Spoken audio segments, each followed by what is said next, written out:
kata oke, saya ada perlu, saya butuh uang gitu kan, bisa saya dapatkan tidak gitu kan, saya pengen cara instan, saya pengen, nah yang saya punya tuh ini, saya punya anak ingin saya korbankan. Assalamualaikum warahmatullahi wabarakatuh. Kawan, pernah dengar kata pesugihan kan? Penasaran nggak pesugihan tuh maksudnya kayak gimana? Gampangnya, pesugihan itu adalah ritual yang dilakukan oleh orang-orang tertentu agar bisa kayak instan. Biasanya ritual-ritual pesugihan ini uh, menggunakan cara-cara yang berhubungan dengan dunia goib. Banyak caranya ya, tapi kali ini saya akan menceritakan pengalaman dari salah satu orang yang saya kenal tentang ritual pesugihan jual anak. Sebetulnya ritual jual anak, jual musuh, atau jual orang tua itu adalah bagian dari satu ritual yang sama. Jadi bukan ritual yang terpisah. Biar jelasnya, mendingan saya ceritain aja ya. Ini cerita ini saya dapatkan dari salah satu kenalan juga lah, gitu kan. Dia tuh dulu ngalamin pahit di hidup menurut dia, dimana istrinya mulai minta cerai karena ekonomi menghimpit.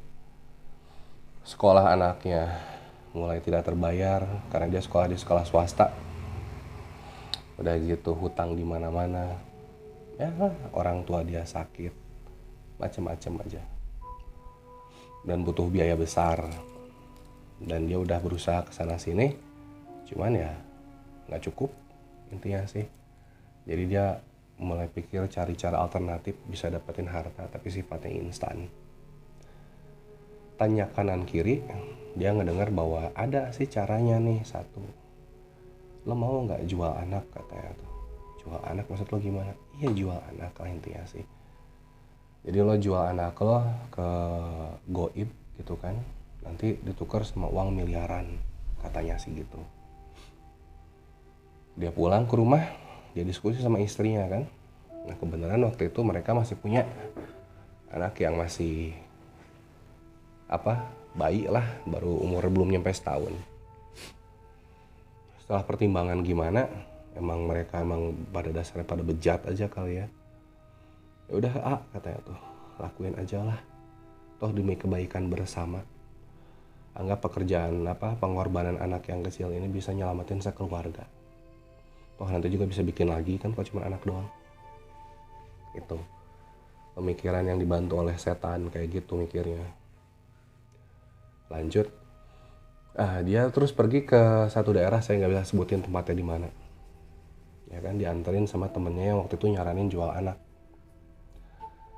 Dia pergi ke sana, ketemu dengan daerah ini terpencil ya. Jadi jangan anggap kayak dukun-dukun old school gitu. Jadi kalau dukun-dukun yang baru sekarang kan pada nipu gitu ya, pada memperkaya diri sendiri. Kalau dukun-dukun yang zaman dulu yang masih caranya old school lah, itu hidup mereka pun melarat gitu kan. Jadi bukan memperkaya diri sendiri gitu.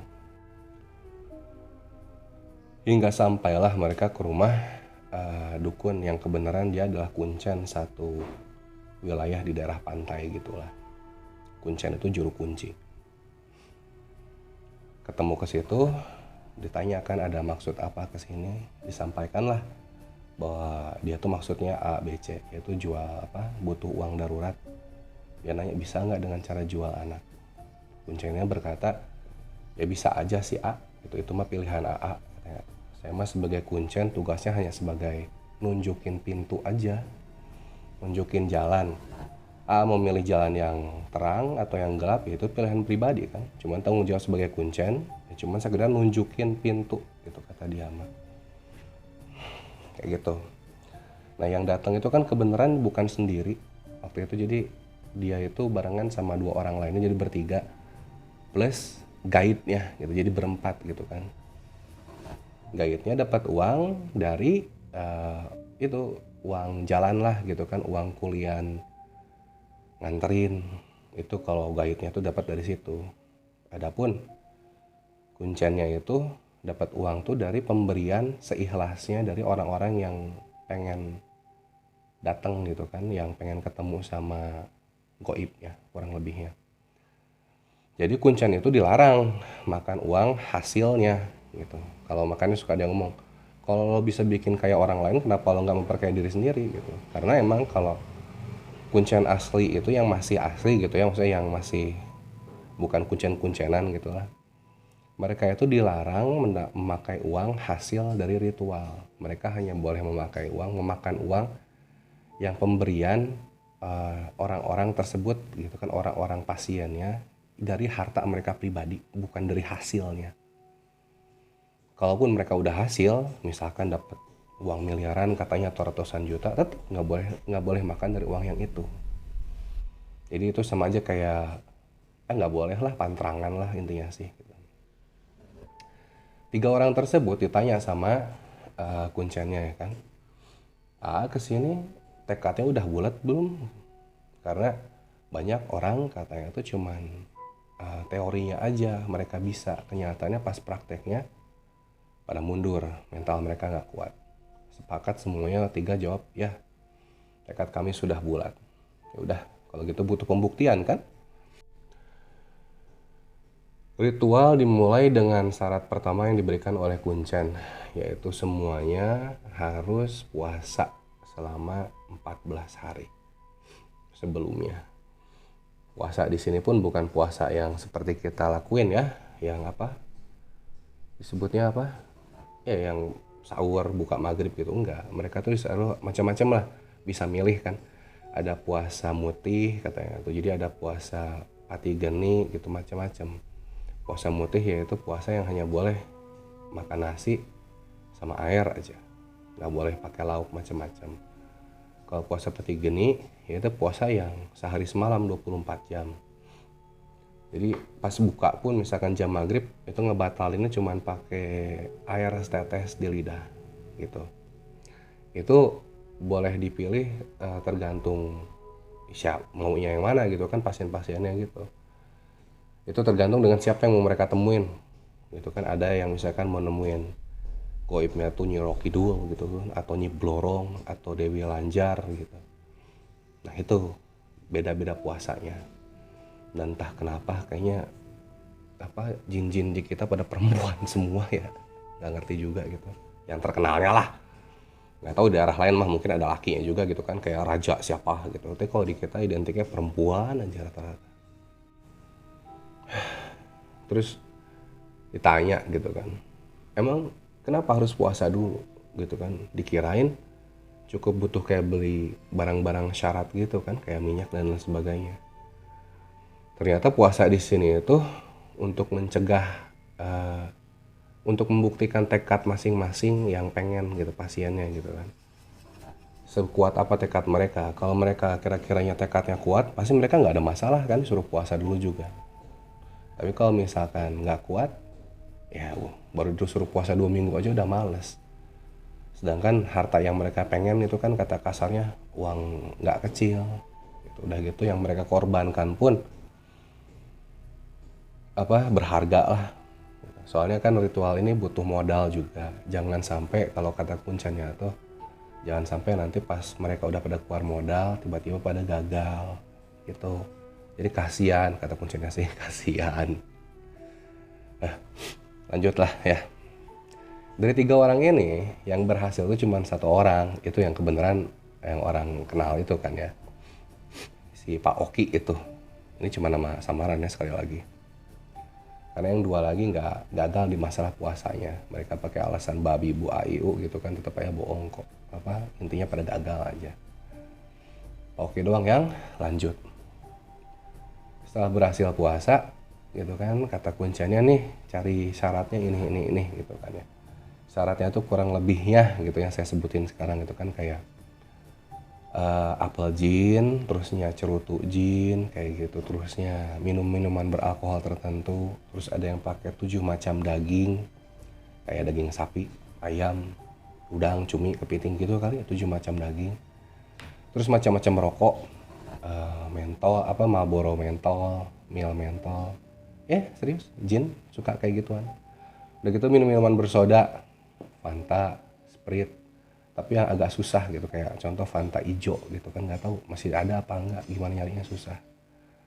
Ya, kayak gitulah contoh syarat-syaratnya.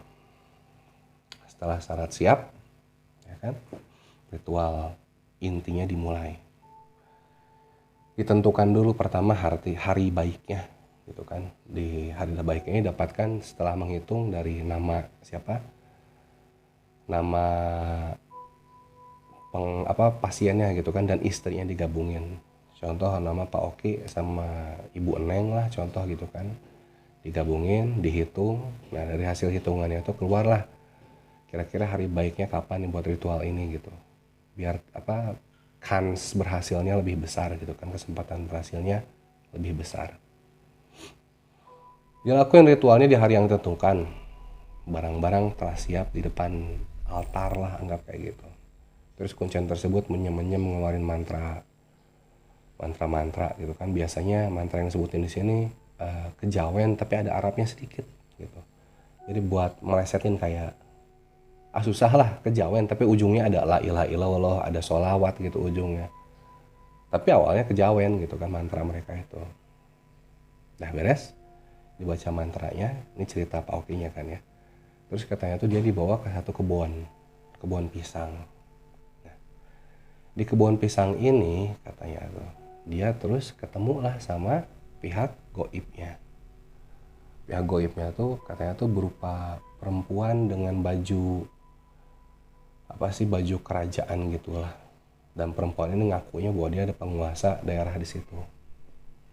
Tapi itu macam-macam kan, seperti saya bilang bisa ada si A, si B, si C gitu jinnya itu. Setelah nanya ada perlu apa ke Pak Okinya ini kan, terus kata Pak Oki, saya butuh uang gitu kan, bisa saya dapatkan tidak gitu kan, saya pengen cara instan, saya pengen, nah yang saya punya tuh ini, saya punya anak ingin saya korbankan gitu, kalau boleh. Terus kata goibnya itu diterangin di sini nih ya, jadi Pak katanya tuh kan, Mas ini Mas bisa milih yang mana aja yang dikorbanin tuh. Contoh ada lagi yang, jadi maksudnya tuh apa, bisa ngorbanin anak, bisa ngorbanin orang tua, bisa ngorbanin umur sendiri. Satu itu yang bisa dikorbankan untuk ditukar dengan harta. Terus gimana caranya gitu, katanya tuh yaudah Mas pilih di antara, ada di depan dia itu ada 3 pohon pisang diri, disuruh nebang, pilih aja yang mana. Nah sepenglihatan Bapak Oki ini, pohon pertama dia lihat pisang tapi pohon pisang sudah berbuah tapi buahnya sedikit gitu kan. Terus ada lagi pisang kedua buahnya sedang, dan pisang ketiga buahnya banyak. Buah yang sedikit itu adalah pas dia lihat mau ditebang tuh itu orang yang dia benci. Ya ini mungkin yang disebut dengan jual musuh. Terus pisang yang buahnya sedang gitu kan, itu adalah pas dia lihat, maksudnya penglihatan batinnya gitu ya, pohonnya itu berubah menjadi anak dia yang bayi itu. Dan pohon yang ketiga dengan pisang paling banyak itu adalah menyerupain orang tua dia. Jadi maksudnya dia nebang pohon di sini itu si loka kali apa. Jadi intinya dia mau pilih siapa yang dia korbanin. Di situ karena ngelihat kondisinya waktu itu malam, hujan gitu kan, rintik-rintik. Udah gitu orang tua, anak dan temannya, musuhnya pun bahkan waktu itu, musuh di sini maksudnya orang yang dia tidak suka ya, bukan kayak musuh gimana gitu, enggak, sekedar kayak tetangga yang nggak enak lah gitu, yang dia nggak sukain aja. Telanjang, kedinginan gitu kan, muyung aja gitu. Untungnya di situ hati dia menolak gitu kan, akhirnya dia batalin, nggak jadi, saya nggak bisa kayak gini katanya tuh, saya kira saya bakal kuat, ternyata saya nggak kuat. Situ goibnya marah kan, karena udah dipanggil jauh-jauh tiba-tiba mundur. Ada efeknya tidak? Ya ada. Singkat cerita, pulang dari kuncen tersebut lah, daerah rumah kuncen tersebut, Pak Okinya itu pas nyampe ke rumah sakit bawa ke dokter nggak sembuh tambah parah hingga mengakibatkan dia lumpuh gitu. Jadi sisa umur dia tuh cuma di kasur aja tiduran kayak gitu. Banyak orang coba ngasih syariat lah, mensyariatin Pak Oki ini kan, karena kasihan hidupnya bertahun-tahun cuma tiduran di kasur, makan di situ, buang air di situ, nggak bisa ngapa-ngapain. Istrinya udah ninggalin karena siapa yang mau ngurus dia kan, ujung-ujung malah yang ngurusin dia tuh keluarga dia sendiri, kayak kakak, orang tua, anak, bahkan tetangga dia yang asalnya katanya dia nggak suka, itu malah yang sering nolongin ngirim makanan, ngirim pempes dan lain sebagainya. Di situ harusnya bisa bikin kita sadar gitu kan, bahwa ya lah gitu, jin bisa apa sih gitu kan. Maksud saya bercerita pengalaman kayak gini itu biar mencegah kawan-kawan semua lah terjerumus dalam hal-hal pesugihan tersebut gitu. Mereka itu ngomong bagus tuh cuman teori doang gitu, prakteknya tuh nggak ada yang menang kok. Buktinya ya bener, buktinya kuncian-kunciannya pada melarat gitu kan, mereka hidupnya nggak enak gitu, keluarga nggak ada gitu. Intinya mereka tuh cuma tipu daya doang. Setan itu adalah rajanya tipu daya. Jadi kita sebagai orang yang beriman harusnya yakin gitu kalau rezeki itu ada yang ngatur. Gimana ceritanya? Semoga menarik buat saudara. Kalau ada masukan berikan di kolom komentar ya. Terima kasih, jangan lupa subscribe. Wassalamualaikum warahmatullahi wabarakatuh.